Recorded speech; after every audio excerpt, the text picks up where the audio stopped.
त भएन नि उ त आउँदैन त्यो यार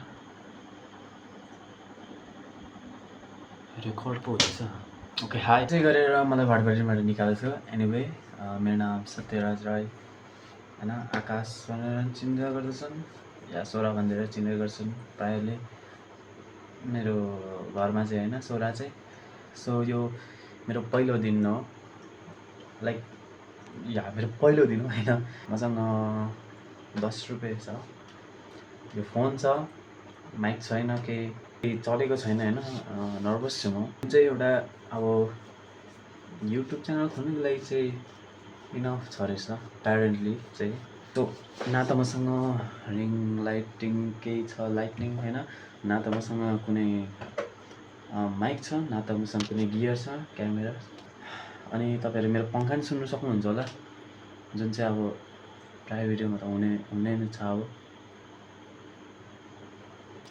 कुल एनिवे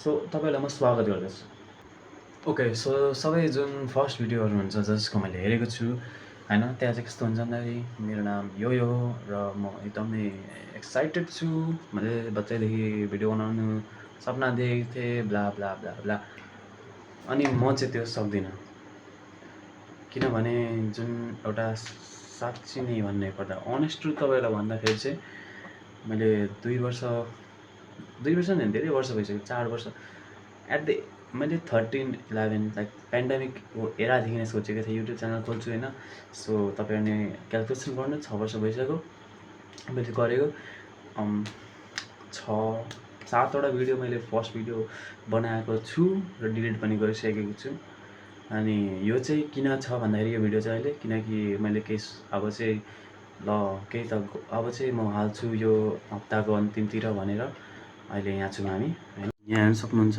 अहिले 11-12 बज्न लागिसकेको छ है जुन चाहिँ डेट रहेको छ हाम्रो आज स्याटरडे जुलाई 11, 2026 सो हामी यहाँ छौँ अनि सबैले भन्छन् होला नगर यो नगर होइन मेरो साथीहरूले पनि भन्छन् मेरो साथीले पनि भनेको छ नगर तेरो बारे केही इन्ट्रेस्टिङ या त केही इन्ट्रेस्टिङ छैनस् भनेर अनि मैले सोचेँ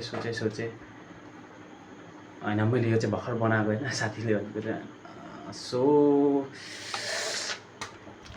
ल अब चाहिँ त्यो कुरा जुन तपाईँहरूले सोध्नु सक्नुहुन्छ मलाई कमेन्टमा या तपाईँले सोच्नुहुँदैछ अहिले कि यो च्यानल के को बारेमा हो त होइन तैँले भिडियो के को बारे बनाउँछस् भनेर जुनको एन्सर चाहिँ रहेको छ मलाई पनि थाहा छैन अहिलेसम्म चाहिँ आई डोन्ट नो येट अनि मैले सोचेँ फिटनेस क्रिएटर हुन्छु होइन मोटिभेसनको नाममा पेट मात्र मोटाइरहेछ सो नो हुँदैन त्यो त गेमिङ गर्छु गेमर नो कुनै गेम त म जमानामा खेल्थेँ अहिले नि मेबी समटाइम्स बट त्यस्तो कुनै इन्ट्रेस्टिङ कुरा छैन अब गेमिङमा मेरो भित्र so no finance advice creator गोजीमा 10 रुपियाँ मात्र छ ट्राभलिङ क्रिएटर त्यही 10 रुपियाँ मात्र छ सो मैले के निर्णय लिएँ भने म कुनै नि त्यो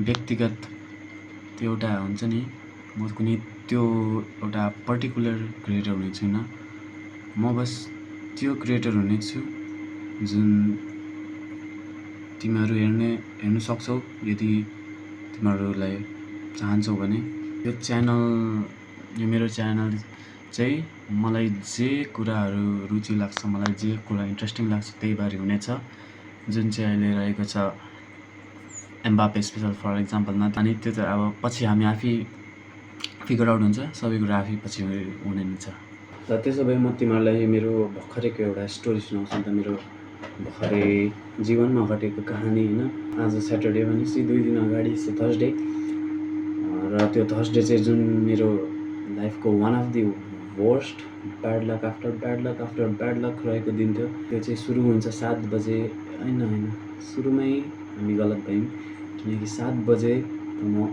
उठ्नै सक्दिनँ बिहानको 7 बजे मेरो शरीरले समय हो भनेर चिन्नै सक्दैन मेरो सिफ्ट छ जुन काम म कहाँ गर्छु के गर्छु भन्ने छुइनँ किनकि मलाई पहिलो दिनमै युट्युबको मलाई फायर हुन्छ होइन सुरु हुन्छ म जान्छु, मेरो काम सुरु हुन्छ अनि मलाई एउटा काम आउँछ। ओके, म भन्छु नि, मलाई एउटा दिदीले हाम्रो स्टाफमा हाम्रो काम गर्ने पिज्जा बनाइदेऊ न भाइ भन्छ अनि म हुन्छ भन्छु, किनकि मलाई हुन्छको प्रब्लम छ, मलाई यस भन्ने प्रब्लम छ, जुन चाहिँ एउटा पुरै अर्कै भिडियो हुन्छ। नोट गरे हामी अर्को भिडियोमा लाइक हुन्छ भन्ने मलाई प्रब्लम छ भन्ने एउटा भिडियो बनाउन सक्छौँ। होइन कट, यो पार्ट कट गरौँ ल। होइन यतिकै छोड्दा पनि हुन्छ। So just back on this मेरो कहानी कहाँ थियौँ हामी, पिज्जा बनाउनु होइन। अनि पिज्जा बनाउनु तपाईँलाई थाहा छ भने हामी पिज्जा रेडी गर्छौँ होइन, डो अलरेडी रेडी भएर थियो जो रेडी गर्छौँ, सस हाल्छौँ अनि के हाल्छौँ यताउति गर्छौँ अनि ओभनमा हाल्छौँ। सो मैले ओभनमा हालेँ। त्यो दिन म खै कस्तो that was so bad day, म एकदम ब्याड मुडमा थिएँ। अनि पिज्जा ओभनमा थियो, पाकिसकेको भन्दा नि मिड पाक्नै लागेको थियो। अनि मैले के सम्झँदा फक मैले ओलिभै हालेछु। अनि ओलिभ तपाईँहरूलाई थाहा छ होला होइन। मैले त्यो तातो निकालेँ होइन, त पिज्जा त्यो टपिङ थोरै मिसाएको थियो नि त ओलिभ। अनि मैले निकाल्दा त त्यो तातो हुन्छ, धेरै तातो हुन्छ त्यो। मैले राखेँ अनि त्यहाँ टपिङ पनि हालेँ।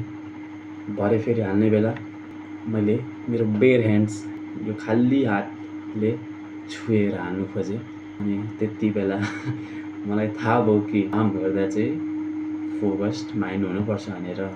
जुनको हालत त्यहाँ फिङ्गर बर्न देखिँदैन मलाई थाहा छैन, तर यस्तो भएको थियो। म सक भएँ। अझै ब्याड पार्ट त्यसपछि के हुन्छ भन्दाखेरि एउटा काम गर्नु दिनुभएको थियो होइन, हामीले केही एउटा म त्यस भन्दिनँ अहिले चाहिँ, तर केही मैले बनाउँदै थिएँ होइन। बनाइसकेर मैले फोन चाहिँ मेरो गोजीमा राखेको रहेछु, मेरो आउटर पकेटमा होइन। सो जब मैले बनाएर त्यो लग्न आँटेको थिएँ, म झरक्क उठेँ, म निस्किसकेको थिएँ, मेरो फोन त्यहाँदेखि झ्याम्मै फुट्यो, लाइक झऱ्यो। फक सिट, फेरि पनि मेरो फोन पुरै डिस्प्ले उड्यो। यो फोनको डिस्प्ले फेरि धेरै पनि भएको थिएन, ज्यादामा ज्यादा 2 महिना भएको थियो डिस्प्ले मैले चेन्ज गरेको मेरो फोनको। अनि फेरि मैले स्क्रिन मात्र नभएर पुरै भित्र डिस्प्ले नै उडिरहेको थियो। सो त्यो दिन धेरै नराम्रो भएको थियो, जुन चाहिँ मेन पार्ट पनि होइन, यो त एउटा अब हाइलाइट हो। मेन नराम्रो कुरा त पछि पो हुन्छ त, जुन चाहिँ म पछि नै भन्छु होइन। मेबी एपिसोड 2 या कहिले पनि भन्दिनँ, हेरौँ कतिको कम्फोर्टेबल हुन्छु अब होइन। सो त्यति नै हो मेरो त्यो दिनको स्टोरी चाहिँ। ओके, फ्युचर मीसँग म एकछिन कुरा गर्न चाहन्छु। म थाहा छ त त्यहाँ बसिरहेछस् प्रोबेबली 12-1 बजीतिर, सोचिरहेछस् यसलाई कसरी राम्रो बनाऊँ भनेर। तसँग के माग्छु भने, के चाहन्छु भने धेरै एग्रेसिभ जम्प कट्स हुनु पऱ्यो होइन। अनि म कुनै पार्ट छ भने जुनमा म 15 सेकेन्डभन्दा ज्यादा बोलिरहेको छु र मैले कुनै फनी कुरा भनेको छु भने त्यसलाई प्लिज कट गर। ब्याकग्राउन्ड म्युजिक चाहिँ इन्सपिरेसनल हुनु भएन, किनकि यो इन्सपिरेसनल होइन नि। यो बस एउटा मध्यरातमा बसेको म एउटा केटा हो होइन। सो त्यस्तै नै म्युजिकले झलक दिनुपर्छ। Okay, so back at you. So I guess त्यही हुनेछ मेरो पहिलो दिनको लागि होइन। मलाई थाहा छैन म अहिले के गर्दैछु, थाहा छैन यो कस्तो नि हुनेछ, या राम्रो हुनेछ या त एकदमै नराम्रो हुनेछ होइन। या त मेबी म 5-6वटा भिडियो हाल्छु अनि क्विट गर्छु। स्ट्याटिस्टिकल्ली हेर्दाखेरि त्यस्तै हुन्छ मोस्टली च्यानल्सको। सो यदि तिमीहरूले यो भिडियो यहाँसम्म हेर्नु भएको छ भने द्याट इज इन्सेन, अनि म त्यसलाई रेस्पेक्ट गर्छु। सो लिभ अ कमेन्ट होइन, हाई भन, या यो हप्ताभरिमा केही इम्ब्यारेसिङ कुरा छ भने मलाई सेयर गर या कमेन्ट गर, म सबै पढ्नेछु। मसँग धेरै फ्री टाइम छ, सब्सक्राइब होला। आई गेस कुनै प्रेसर छैन, म कुनै नि त्यो पुरै लामो केही गर्ने छैन।